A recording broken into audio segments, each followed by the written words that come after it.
Hello and welcome to my top 20 first time watches of 2020.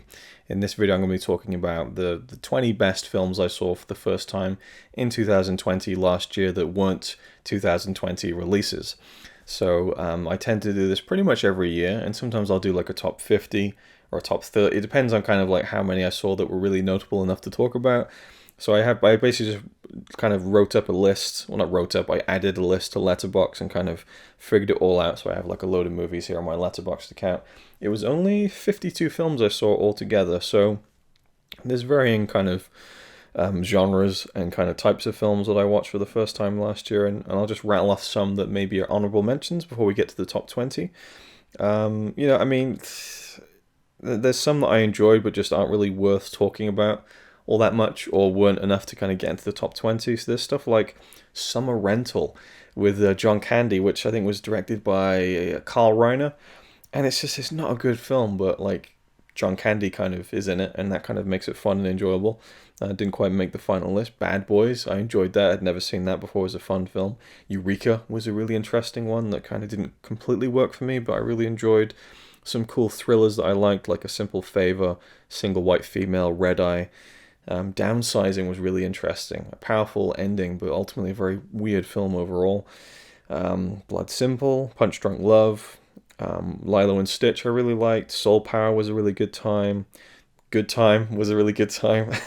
Did not plan that. The Nightmare Before Christmas, I watched that on Christmas last year. 16 Candles. I almost did like a John Hughes retrospective, but I enjoyed watching 16 Candles, even though boy, that film doesn't play in 2020. And then Another Earth, which was a really good film that I really should have made a video about, but we'll get to the top 20 now. So in the number 20 spot, we have Candyman.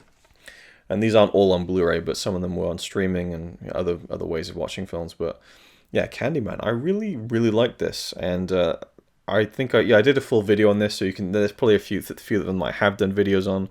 So I won't talk about them too much just to save this from being a really long video, but I really, really like this. And what's her name? Virginia Madsen, really great in this film. And, Tony Todd obviously playing the title role of the Candyman.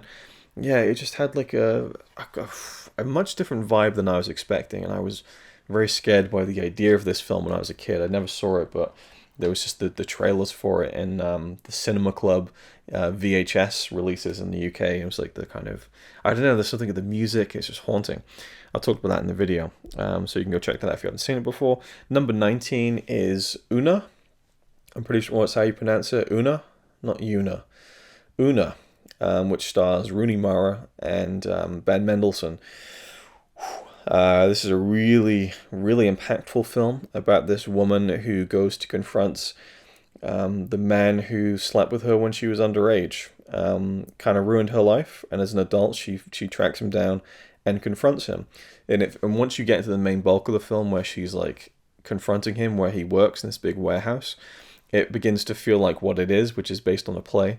But it's a very loaded film, and I remember reading the Letterboxd reviews of this, and people saying like, "Oh, this just it just doesn't work," because there's a scene where she's kind of really getting in his face about everything, and then he brings up like memories that they shared when she was younger, and she laughs and he laughs, and people were saying like she wouldn't laugh, like this is the guy who like abused her and everything. And it's like it's a lot more complicated than that. It really is, and this guy is a master manipulator.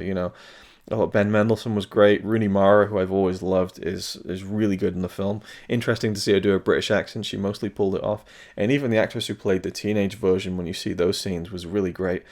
But it's, it really impacts you. It's a very, very good film. Number 18 is Juno, which I've, it's one of the films that I feel like I should have seen. And I should say now that Elliot Page stars in this film. And it's a really, really funny film with a lot of heart to it. And Michael Cera's a lot of fun. It's a really good cast, actually. You've got Allison Janney, J.K. Simmons, Jason Bateman, Jennifer Garner. And the Jason Bateman stuff gets a bit creepier than I was really anticipating, unfortunately. I felt like I was going to enjoy it. It seemed like the kind of film I would have enjoyed when it came out at the time, like 2009, 2010, 2007, I should say. It felt like a part of that kind of canon of films that started, for me, kind of started with The 40-Year-Old Virgin, and just those kind of the mainstream comedies that came out of the Judd Apatow kind of era, and then spiraled off into, you know, other people doing similar kinds of things with like the same kind of actors appearing and stuff, like Michael Cera, you know, blends into then Superbad and stuff like that. And this was written by Diablo Cody and directed by Jason Reitman, and I really loved the film that they did. I'm pretty sure they did the film together, Tully from a couple of years ago, but Juno was really, really good. And moving on from that to number 17, we have The Philadelphia Story, which I should have had with me. It's on the shelf up there. And I did a review of it with Connie, and so you can check that out as well. Really, really good kind of screwball comedy. I enjoyed it a lot, and maybe my enjoyment of it was a little bit hampered by the fact that Connie didn't enjoy it as much, but I can see it being a film I'll revisit a lot. And it's about this kind of socialite, and she's about to get married, and James Stewart gets sent to be the kind of photographer for the wedding, kind of covertly, and Cary Grant is her ex, who's trying to kind of win his way back into her life, and it's kind of this love triangle between three of the most iconic stars of that time in Hollywood, with Katharine Hepburn, Cary Grant, James Stewart. It just, I've said it before, it felt like an Avengers moment where you just thought, wow, these three icons of, you know, classic Hollywood all coming together in this one movie. At the time, not so much. Looking back on it retroactively, it's kind of like a big moment. And it's just a really fun, enjoyable movie. I really, really liked it. Number 16, we have a film from the 30s, 1935, Mutiny on the Bounty. Recently reviewed this in the Epic Film Challenge 2 and went into a lot of detail on why I love this film. It's just a great kind of epic, really good period film, and Charles Lawton is fantastic in the film as Captain Bligh. And then you've got Franchot Tone and Clark Gable. Just a really good kind of core main three kind of cast members who really tie the whole film together, and it's a great true story, which kind of spirals off into some real tragedy in real life, I think, that isn't really covered by the movie, but I really love that. I just felt like a proper old Hollywood classic. I really, really enjoyed it. And then we go to something completely different. Number 15, we have a film by, let me try and get this director's name. I'll probably get it wrong here. Let me see. Yeah, Ruben Östlund. Damn, I'll get kind of ravaged for that if Connie finds out. But Swedish director, I believe, and I'd seen his film before this, or the film he did after this, but I'd seen it before I saw this one, which was The Square, which is a fucking weird film, but really like oddly captivating. This one is Force Majeure. Interesting story behind why we watched this one, and you'll find that out in 24-hour Movie Marathon 9. That's all I'm going to say, but this is a fucking great film. A really like uncomfortable film. Like, I love his style of just letting things fucking play out for like a long time in a single frame. Seems to be very much his flair for telling stories. And I really, really enjoyed it. Yeah, this is a remake of this that just came out last year called Downhill, I think, with Will Ferrell and Julia Louis-Dreyfus. It was alright, I enjoyed it, but I mean, this is just so far superior to that one. It's not even funny, and I just thought, oh wow, it's not going to be as good as it, and it wasn't as good. It was still pretty good though. I was surprised by Will Ferrell, but and it's the story is really intriguing, but it's about this family who are at a kind of ski resort, and there's an avalanche that they think is going to, seriously hurt them. Turns out to be a false alarm, but the father leaves the mother and the children and just runs for himself. And he has to deal with the ramifications of that for the rest of the movie, and he completely rejects any sort of responsibility for that, and it just gets really uncomfortable, but a brilliant film. Moving on from that, we have number 14, Breakdown. Watch this on Netflix. Kurt Russell thriller. I mean, as someone who has a partner, the idea of being out in the middle of nowhere, whether it's in America or anywhere else, and your partner going off with some stranger, and then you can't find her again, and no one seems to remember that they've even met you before. And this is like nightmare fuel. It reminded me a little bit of The Vanishing. Obviously, that is a much more serious take on that kind of story. And this goes into more like just almost like revenge thriller mode, but this is a fucking great film, Breakdown. I love Kurt Russell anyway, but it's just a fantastic, like the way that it builds all this tension, and then the finale is fantastic. It's just a really fucking fun movie. Like, you just really root for, him to kind of get justice and to hopefully find his wife again, and if not, again, bring the people who have, perhaps kidnapped her, no matter what they've done. Again, I don't want to spoil too much, but clearly something has happened to his wife, and some people are not kind of, owning up to that. And speaking of tense thrillers, number 13, Fatal Attraction. Fucking brilliant. I mean, you think about the bunny boiler thing, and it's become part of the kind of pulp culture, thing where it's just everyone knows about the bunny boiler, and it becomes this just term that people use for kind of women who are very obsessive over their partners, or, maybe not even their partners, but the people they're having sex with. And Glenn Close is just, yeah, and we reviewed this for the Epic Film Challenge too, so you can go see our thoughts on it there, but fucking great film. Like a real rousing kind of thriller that gets you so involved and invested in the story. Number 12, Weekend at Bernie's. I can't believe this film exists. I can't believe this film got made, and I couldn't believe what I was seeing as the film rolled on. I mean, I knew the plot about these two guys who drag around a dead body for a weekend, but holy shit, brilliant! Like, just so much fun in the darkest of ways. And there probably is a way you could make this a really serious dark movie, but it's played for laughs, and it is what it is. Number 11. Is the weakest film probably in the entire 52 movies I watched, but I loved it, and it's called Off Season. And this is like a TV movie directed by Bruce Davison, and stars, what's her name? What is her name? Audrey from Twin Peaks. Yeah, I know this. Sherilyn Fenn.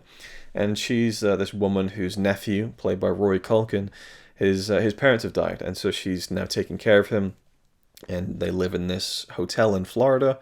And, he's just lost his parents, he's now been orphaned, and he's taken that out in the strange way of making up really dark stories about the guests at the hotel. And she's getting disturbed by this, and the guests are getting disturbed by this, the manager's getting bothered by this. So she says to her nephew, can't you just make up a nice story about someone? So he points to this old man in the swimming pool and says, he's Santa Claus. He's come here for a holiday from being Santa Claus. So for some reason, I don't know why, it doesn't really make much sense, but she then goes to this old man and says, can you just pretend to be Santa Claus just to kind of help my nephew out? And he's kind of a curmudgeon about it, but he eventually decides to kind of help this family out, and he says, yeah, I'm Santa Claus. And it's just it's just such a sweet, and the guy who played him is Hume Cronin, if that's how you pronounce his name, and I think it's one of his final roles, but he's just really good. I don't know. It's it has this soft sheen to it where it's a TV movie. You can tell the limitations of the budget, but I love the vibe and the cozy atmosphere of it. It was just a warm movie, kind of fun, not really very good, but I absolutely loved it. And it was called Secret Santa in the UK. That's how I watched it, just late night on TV, recorded it, and I just loved it. This is a really nice, charming little movie, and I wish it was out on Blu-ray or even DVD to be, bought easily, but I'll just keep it on my Skybox and hope that it stays there. Number 10, moving into top 10, we have a film by Naomi Kawase, which I've previously covered in a Conquering My Collection video, and the film is Sweet Bean, so you can hear my thoughts on it there. But this is a really good film about kind of food, and about this elderly woman who comes in and starts to help with the making of this certain snack in this very small snack bar, and this kind of chef who has a bit of a troubled life, and it's just these characters who come together over food, and it's a really nice melodrama, I guess you'd call it, but I really, really liked it. In fact, it was just another film that was really warm to me, and kind of just nice. We're going through such shit times in recent memory, and so it's just nice to have nice movies every now and then. And the same can be said for number 9, which I saw on Netflix, called Parenthood. Stars Steve Martin and many actors you recognize. Keanu Reeves, it's got a great cast. Even a young Joaquin Phoenix is in this film. He's a little teenage boy who's I loved how his storyline played out. And I love this film. It really surprised me. It was just a thing let's just watch a quick kind of fun comedy, but there's some good heart to this movie. I think maybe did Ron Howard direct this? I might just completely inventing Ron Howard. It's a Ron Howard movie. Mary Steenburgen, Diane Wiest, the Rick Moranis, Martha Plimpton. It's a great cast. It really is, and just a really good family movie. But it's it's not just for the family. There's good stuff in there about parenthood and the struggles of being a parent. I can imagine, I guess, but it's just really good. I really connected to it, and I'd never heard of it before. I'd never heard of it. It's nice, when we all moan about Netflix and streaming, but sometimes it's nice just to see a movie come out of nowhere and just be like, oh, that was really great. I really enjoyed that. Number 8 is a really tense movie, and I need to see the original. I do own the original, so I'll get to it at some point. Sorcerer. by William Friedkin. This is a really tense movie. It's about these guys, these kind of ex-criminals, and they all end up, I forget what country they end up in. I think it's in South America, maybe? And they all get tasked with driving this truck full of nitroglycerin, I think, highly explosive materials, through the jungle. And I forget the specifics of exactly why they need to do this or why they're kind of roped into doing it. But you got Roy Scheider, he's one of the actors there. And it's just this very tense film of them driving this. I mean, it's not even the whole film. There's a lot of setup to these characters, but once you get to that main section, and it's, I don't know if it's on the, no, this is like a cliff face. Maybe it's on the actual Blu-ray, perhaps. Yeah, okay. So there's this kind of central, like, moment. Maybe it's not central. It might be, like, more towards the beginning of the third act of the movie. But it's like the centerpiece, like, set piece of the movie is when they're driving this truck over a bridge. And it is one of the most stunning things you'll ever see in a movie. It's so fucking tense. Like this river is rolling past the bridge. It's like a rope bridge with bits of wood, and the truck is almost rolling into the river. It's fucking phenomenal. It's edge of your seat stuff, and then the dynamite sequence in the jungle. I mean, and then the final sequence or the near final sequence where it's just like becomes this kind of hallucinatory like trip. It's just it's a fucking great film, Sorcerer. Really, really liked it. Loved it even, I would say. It's just it's one I look forward to revisiting quite keenly. Number 7 is a documentary from 2010, I believe, called Catfish. The film so unbelievable and yet believable at the same time, but the film so shocking that I watched it twice in the span of 2 days. I just had to show it to Connie immediately. And it's about this guy who has this relationship with, it's a true, it's a documentary. It's about this guy who has this friendship with a very young girl through Facebook, I think.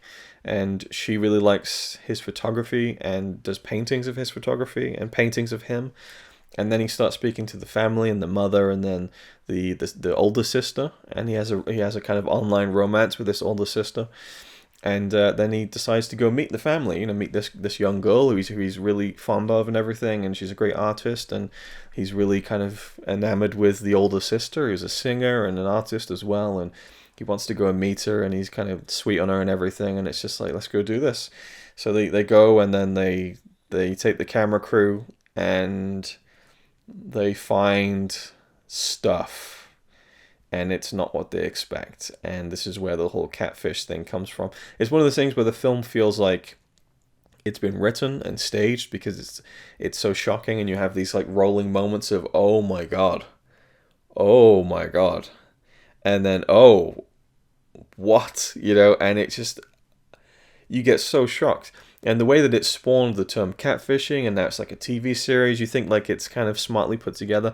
I do think that some of it, they kind of realized what was going on, or at least the possibility of what was going on, and they decided to roll with it and make the movie about it, because it starts out about a movie about this friendship, but it kind of turns into something completely different. And it's like moving, and it's like a little bit scary at times, and yeah, fucking incredible film, Catfish. No matter what the circumstances are around it. And number 6 is another film that I watched twice. And there's another film, no, 2 more films that I watched twice. So so there's 1, 2, 3, 4 movies in this top 10 that I watched, loved, and then kind of immediately showed to Connie.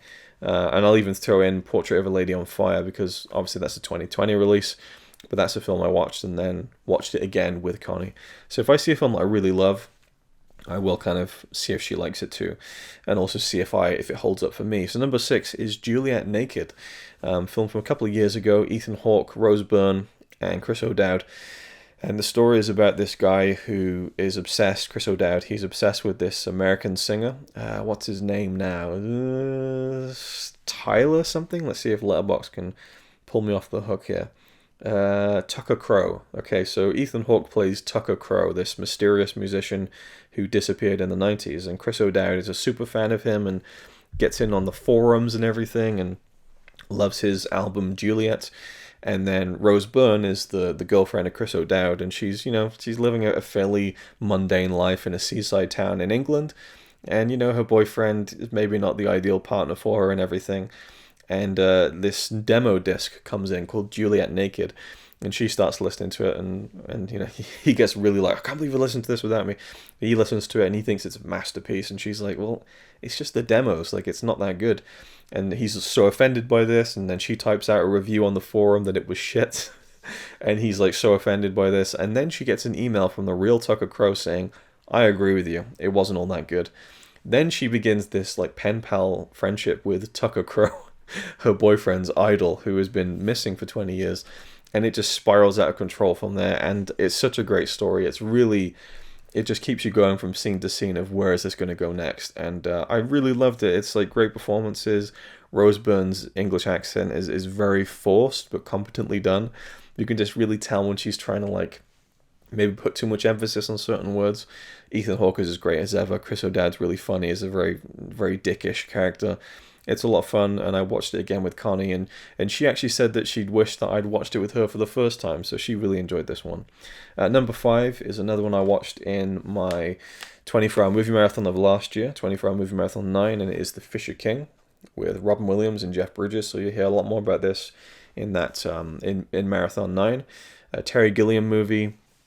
It's just such a unique film. It really is its own thing, and I absolutely loved everything about it. Jeff Bridges is great in the film. Robin Williams is amazing. There's such a deep resonance to those characters and the journey that they go on. And yeah, that's just so much to say about this film, but I'll leave it there because we do talk about it quite a bit in that marathon video. But The Fisher King was a film I've been really looking forward to for a long time, and it did not disappoint, and it was completely different to what I was expecting at the same time, which is what you kind of want from most films, I think. Number 4 is the final one in this video that is from our 24-hour movie marathon 9, and this, you know, I don't like to spoil it. I like to keep the films that we watch in the movie marathons kind of secret, so that when you watch the movie marathons, you don't know what's coming next. But, you know, I doubt anyone really enjoys that process and could care less if they knew what films we actually watch in these things. But this one, we rented it from Sky. So I bought the Blu-ray immediately after that and got a nice slipcover with it, which I'm really happy about. And I have talked about it in a Blu-ray update video, I think, but the film is Cloud Atlas. Very nice slipcover. Masterpiece, I'm going to say. Yeah, I fucking love this film. It's so complex, and it's about many different characters set over many different time periods, and there's the same actors playing different roles. You have Tom Hanks playing like half a dozen characters, probably more than that. You have Halle Berry playing loads of characters, Hugh Grant, Jim Broadbent, Susan Sarandon. The cast just goes on, and the characters that they play keep going on and on. It's like period film in like the 1800s, and then it's like futuristic hundreds of years into the future, then it's like a 70s movie, and then it's like, it's just so many different time periods, and they all intersect and link in so many weird different ways. It's a big epic movie. It's nearly 3 hours long, and I just thought that it had such a profound story at the same time. The score is incredible. This was directed by the Wachowski sisters, and also it's like, it looks like, I can't remember, don't know if his name was on the back, but he's the guy who directed Run Lola Run. There's a specific way to pronounce it, but he's a really good director, and also did the music for this, which is another big part of the film, is the incredible score. Cloud Atlas, I can't wait to watch it again, and with subtitles, to see what the fuck Tom Hanks is even saying in one section of the film, because it's all like future speak that's kind of regressed at the same time.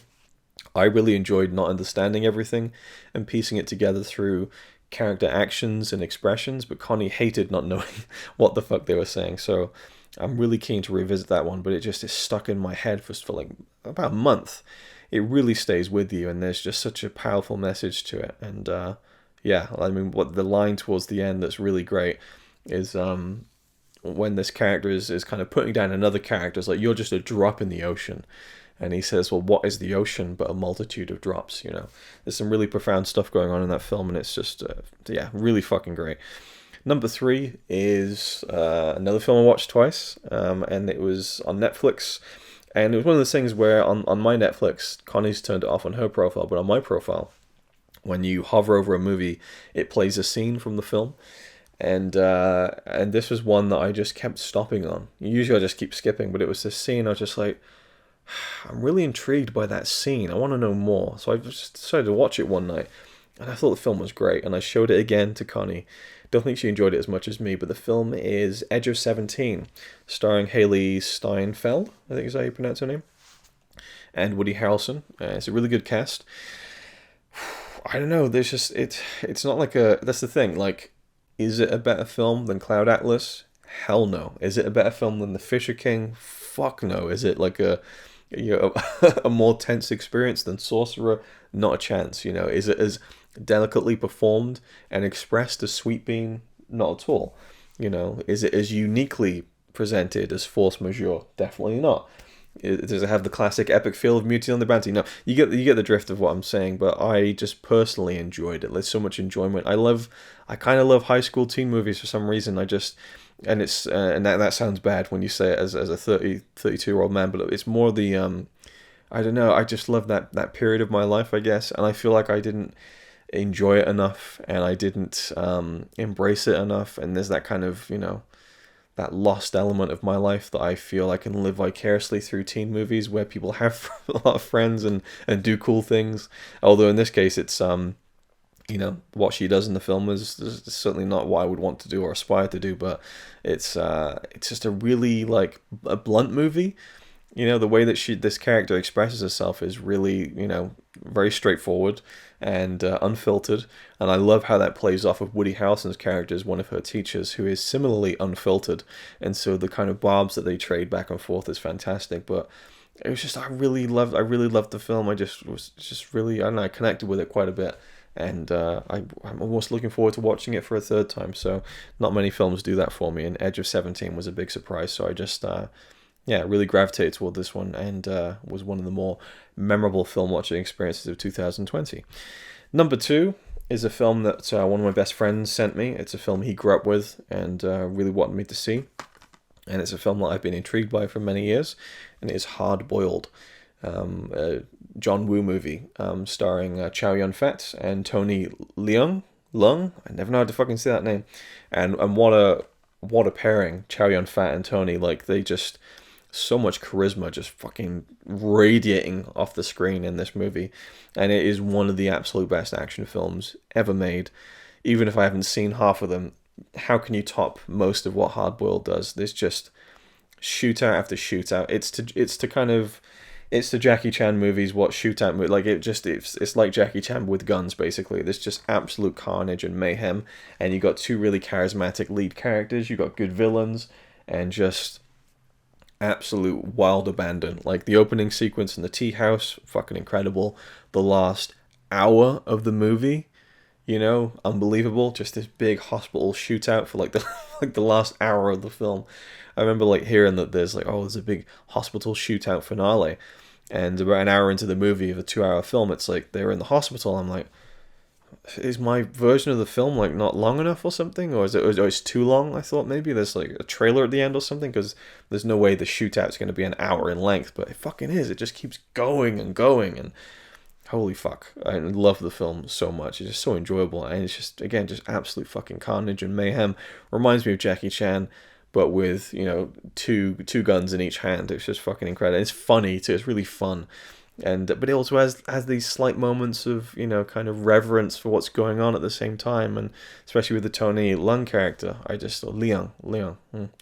Someone correct me on that, please. I'd love to know. Anyway, let's just wrap this thing up. Been rambling for far too long. The kind of number one film for me that I saw in 2020 caught me by surprise, actually, and I knew for me it was like a film I was avoiding a little bit. Like I bought it, but it was like it's a long movie. I think it's about 2.5 hours, and there's a director's cut that's nearly 3.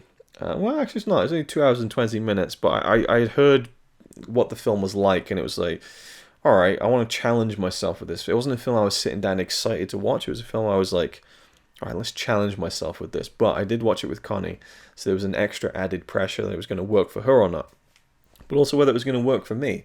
And ultimately, I can safely say, and there is a video coming up for this, hopefully by April, can't promise anything. In fact, I'll just give the game away. This is going to be the 300th episode of the Epic Film Challenge 2. But I will say, spoilers, not only do I think it's a film you should see before you die, I think it's one of the greatest films I've ever seen. It might not be one of my favorites, but I think it is one of the best films I've ever seen. A complete masterpiece. I really want to see the director's cut, but I'm giving it time. And it is Terrence Malick's The Tree of Life. So this is essentially a family drama about these two parents played by Brad Pitt and Jessica Chastain, who suffer a tragedy in their lives, and then we get reflections on the family life before the tragedy took place. And so there's a couple of multiple timelines going on, and there's even one of their sons. We see him as a kind of adult, played by Sean Penn. So there's multiple timelines throughout the film, and there's also a timeline in which we see the creation of the universe. This film goes cosmic at huge levels, and then just boils right down to just a simple family in like 50s, 60s America. The photography, the lighting, the natural light, the performances, especially by the eldest son in the family. It's unbelievable in the most like low-key kind of way. Like, I don't feel like this film wows you. Well, maybe with some of the universe sequences, but it's so bold, it's so big, it's so ambitious, and it's just an absolutely stunning film visually. What an amazing release by Criterion as well. But it's, I mean, that final sequence, there's a lot of power in Tree of Life. And again, it reaches for lofty heights, and I feel like it kind of fucking snatches it and pulls the whole fucking magic trick together. Like, it just feels like it really shouldn't work, and it's disjointed, and there's too much going on. Not enough of this, too much of that. And for me, it all came together, and it was just a wow experience. And yeah, I think the director's cut is about 3 hours long, so I really want to see that at some point. But yeah, for me, that was the number one first time watch of 2020. And again, if we're going to count 2020 films, well, no, actually, no, I think Portrait of a Lady on Fire is technically a 2019 film. So I probably should have put it in the list, in which case I'd put it just above Tree of Life, I would say.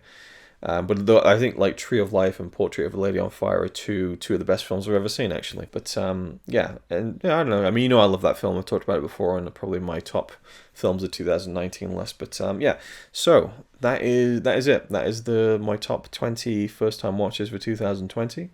What were yours? If you can remember them, if you keep those kinds of lists like me and are crazy like that, or if you can just recall some, I'd be intrigued to hear them, and any of your thoughts on the films I've talked about in this video. So thank you for watching. Look forward to some of the videos that I'm going to post eventually about these and the movie marathon, in which I'll discuss quite a few of them. And as I said, episode 300 will be Tree of Life, but I don't know when out, because I need to make the episodes to get to that point. It felt like 300 needed to be a big one, and for me, Tree of Life, there was so much to say. And you'll hear more about that in that video at a later date. So anyway, thank you for watching, and I'll see you in the next one. It's alright by me. Apart from the fact he throws cans and calling into a tree. Yeah, he's really cool.